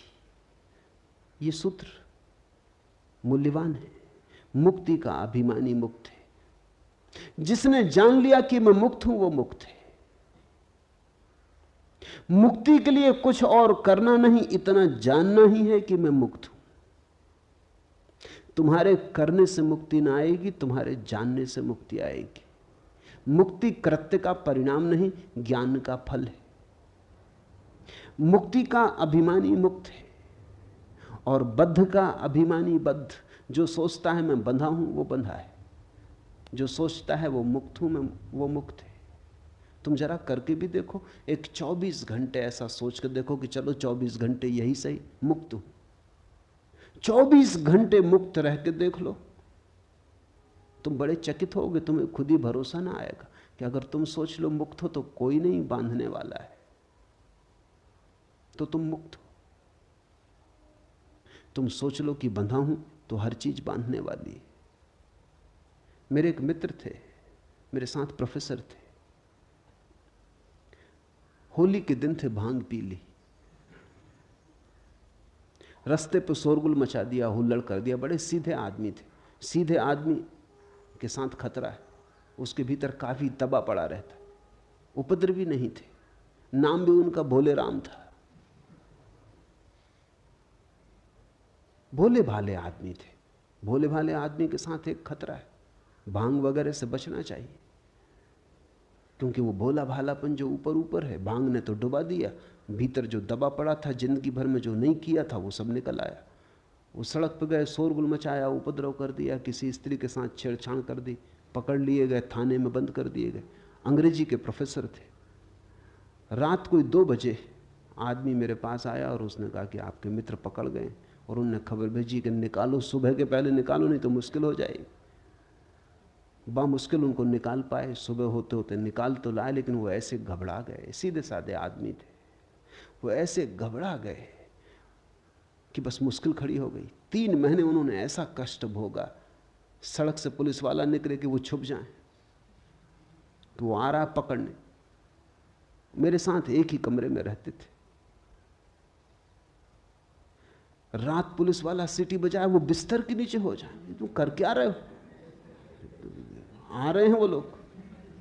फिर तो हालत ऐसी बिगड़ गई कि वो ना मुझे सोने देना, खुद सोए। वो कहें जगो, सुना तुमने? वो लोग,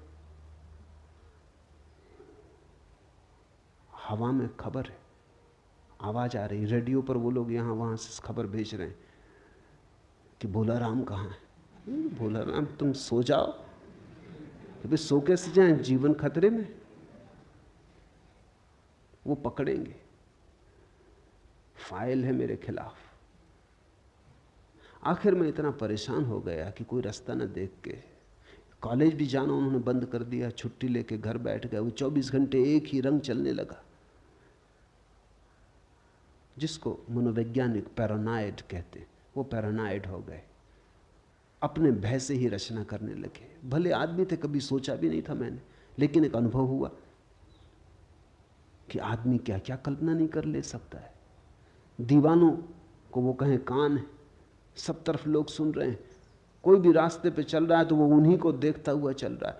कोई किनारे पर खड़े होकर हंस रहा है तो वो भोला राम को देख के हंस रहा है। कोई बात कर रहा है तो वो उन्हीं के खिलाफ षड्यंत्र रच रहे हैं, सारी दुनिया उनके खिलाफ। फिर कोई उपाय न देख के मुझे एक ही रास्ता दिखाई पड़ा। एक परिचित मित्र थे, इंस्पेक्टर थे, उनको समझाया कि तुम आ जाओ एक दिन फाइल लेके। भाई फाइल हो तो हम ले आए, कोई फाइल है ना कुछ। इस आदमी ने कभी कुछ किया ही नहीं, सिर्फ एक दफा भंग पी, थोड़ा उधम मचाया, खत्म हो गई बात। अब इसमें कोई इतना शोरगुल नहीं। तो कोई भी फाइल ले आओ, कागज कोरे रख के आ जाना, मगर फाइल बड़ी होनी चाहिए, क्योंकि वो कहते हैं फाइल बड़ी और भोला राम का नाम लिखी होनी चाहिए। और तुम चिंता मत करना, 2-4 हाथ इनको रसीद कर देना और बांध भी देना हथकड़ी इनके हाथ में। और जब तक मैं तुमको 10,000 रुपया रुश्वत न दूं, इनको छोड़ने के लिए राजी मत होना, तभी शायद ये छूटे। लाना पड़ा। उन्होंने 2-4 हाथ उनको लगाए। जब उनको हाथ लगाए तब वो बड़े प्रसन्न हुए। वो कहने लगे मुझसे, अब देखो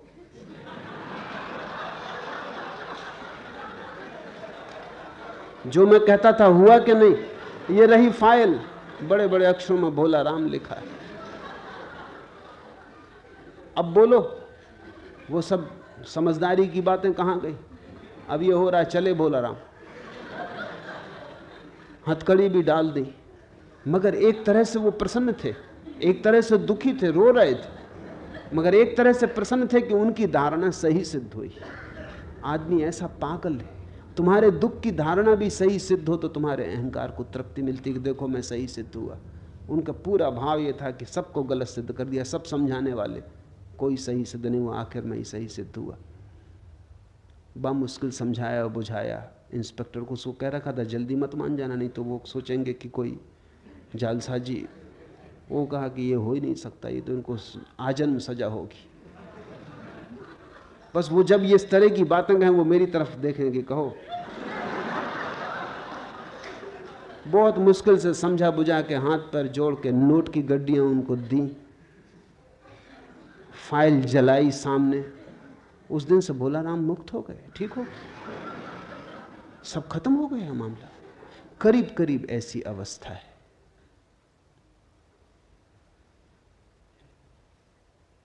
मुक्ति का अभिमानी मुक्त है और बद्ध का अभिमानी बद्ध, क्योंकि इस संसार में यह लोकोक्ति सच है कि जैसी मति वैसी गति। तुम जैसा सोचते हो वैसा ही हो गया है।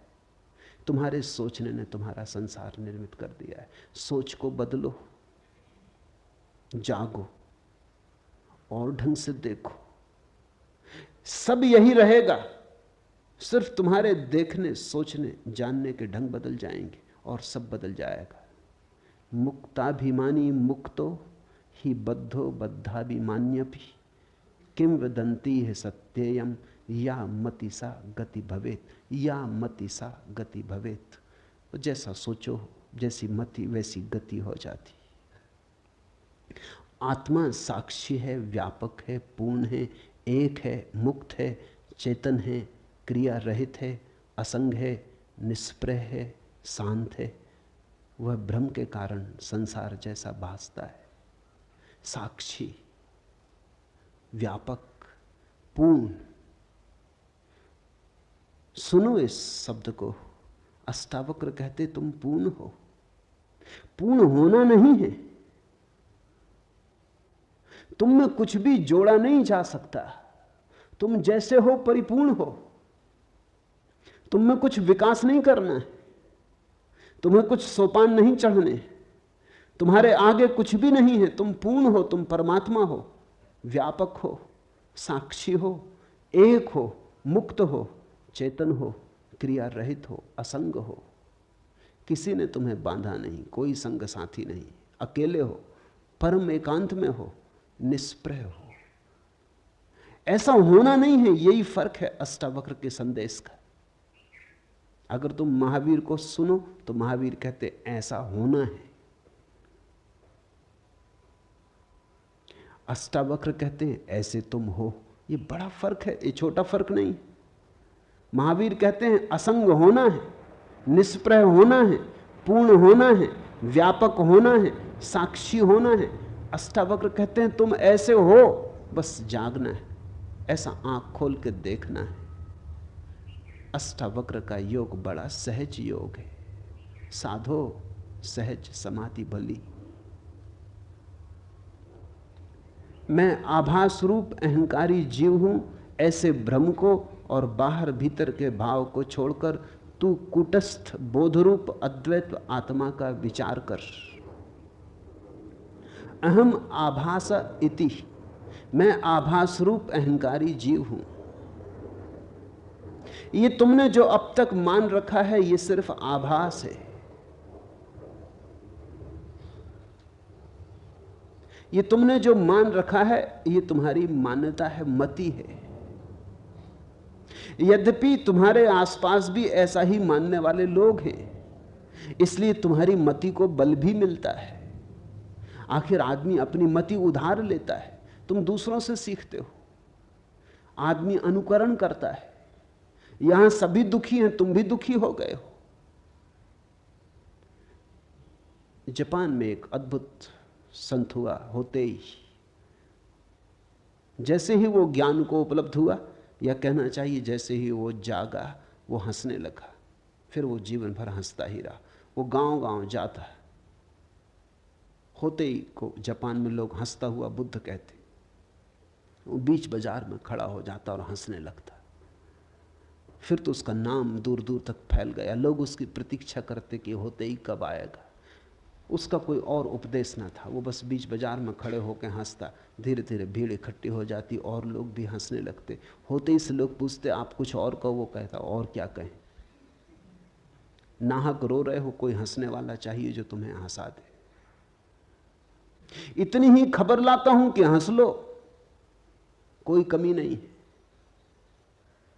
दिल खोल के हंसो, सारा अस्तित्व हंस रहा है, तुम नाहक रो रहे हो। तुम्हारा रोना बिल्कुल निजी, प्राइवेट है। पूरा अस्तित्व हंस रहा है।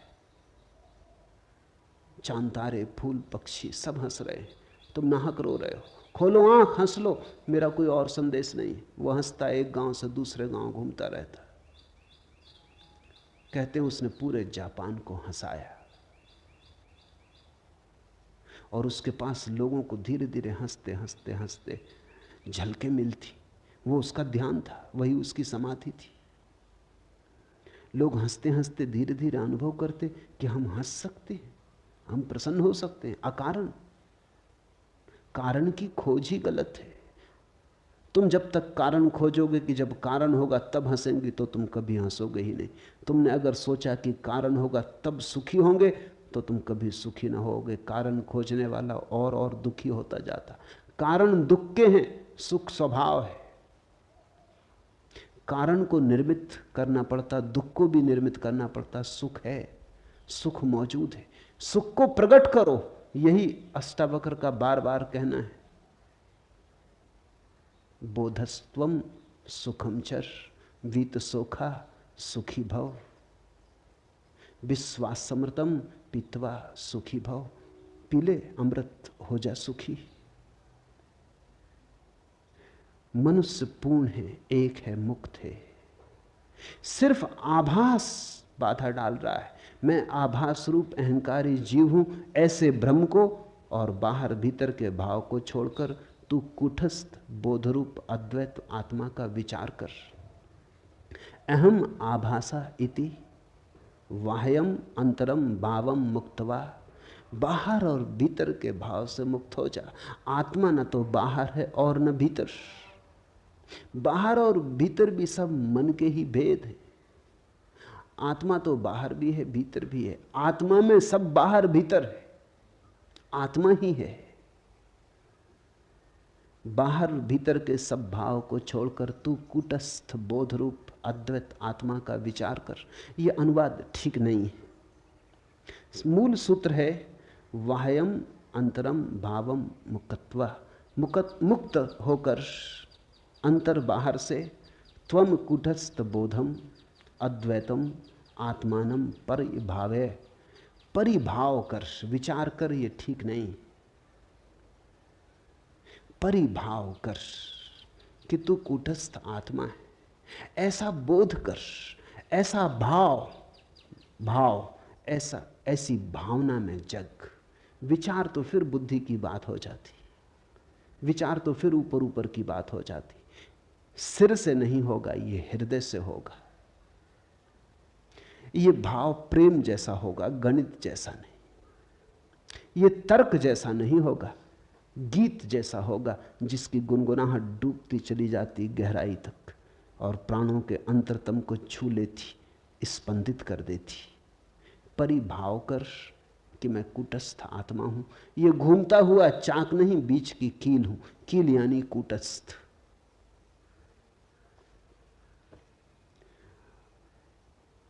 तुम जब तक सोचते हो पृथ्वी पर हो, पृथ्वी पर हो। जिस क्षण तुमने तैयारी दिखाई, जिस क्षण तुमने हिम्मत की, उसी क्षण आकाश में उड़ना शुरू हो सकता है। दल के दल तैर रहे मेघ मगन भू पर, उड़ता जाता हूं मैं मेघों के ऊपर।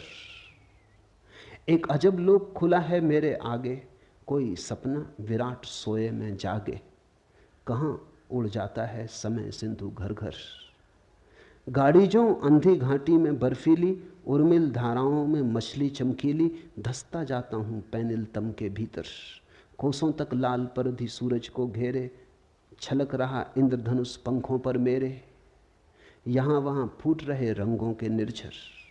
ठहरी सी नदी कहीं, उड़ते से पुल हैं, धाराओं पर धाराएं आकुल व्याकुल हैं। गलगल कर बहे जा रहे नभ में भूधर, गांव पर गांव धवल जंगल कांसों के। उगते ये तरु अनंत किसकी सांसों के, एक दूसरी धरती बना हुआ है अंबर। दल के दल तैर रहे मेघ मगन भू पर, उड़ता जाता हूं मैं मेघों के ऊपर। एक अजब लोक खुला है मेरे आगे, कोई सपना विराट सोए में जागे। जागो, सपना खूब देखा, अब जागो। बस जागना कुंजी है, कुछ और करना नहीं। न कोई साधना, न कोई योग, न आसन, बस जागना। हरिओम तत्सत। आज इतना ही।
The responses to sutras and voice recording on this audio format are the copyright of Osho International Foundation. Copyright dates 1953 through 2003. All rights reserved. Reproduction in any media is prohibited. सूत्रों पर दिए गए संबोधन और ऑडियो माध्यम में मुद्रित आवाज़ पर ओशो इंटरनेशनल फाउंडेशन के कॉपीराइट हैं। कॉपीराइट 1953 से 2003, सर्वाधिकार सुरक्षित। किसी भी माध्यम में रिप्रोडक्शन अर्थात पुनर्निर्माण निषिद्ध है।